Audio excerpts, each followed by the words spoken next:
Hi, welcome to Tennessee. I'm Joe. I'm Charlie. I'm Aiden.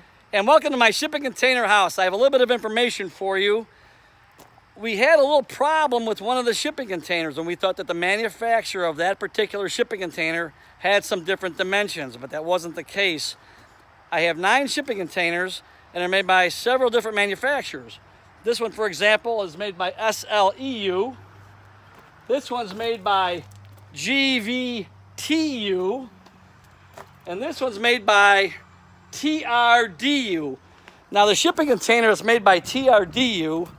That's the one that we noticed that there was a difference in the shipping container.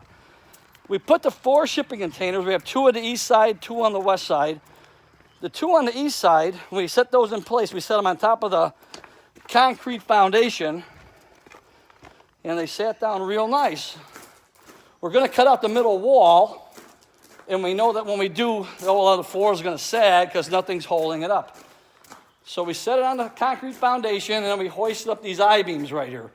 So we hoisted up these I-beams, lolly columns, to hold them in place. We'll cut the middle walls, and they're going to sag. Well, when we put them up, it was touching real nice on this shipping container. But this other shipping container, we noticed there was an inch difference. I can put my hand right in here. See that? It's not even touching. We thought that maybe the manufacturer made this piece of metal shorter by an inch. Well, we found out after looking at it that the shipping container is bent. It's 40 feet long, it weighs 4 tons, and it's bent. How are we going to straighten this out? So we looked at this all the way down, and this gap gets narrower at that end. Let me turn this around, and we're over here again, our 1-inch gap. It gets narrower over there. If you look through the gap, you can see the other shipping container. The other shipping container is sitting right on top of the steel. There was something we noticed right away when we set the boxes in place, that one corner casting all the way at the end, it wasn't touching the cement foundation. It was up about 1/8 of an inch. That was our first clue that something was wrong. But at the time the crane was here, we thought we'll look at it later. Well, all these little clues are telling us that it's bent. We're thinking that these shipping containers have a tag on them. That tag is right there. Empty lift only, empty lift only. And we're thinking that the shipping container might have been full, and a forklift tried to lift it, bent it in the middle. And when he bent it, it stayed bent. So now we have to relieve the tension. And we're hoping when we take out the middle wall, that'll relieve the tension, the floor will come down, the ceiling will come down, and everything will be fine. When we work now, I'm in the west 2 shipping containers, and these are both tunnel boxes, doors at both ends.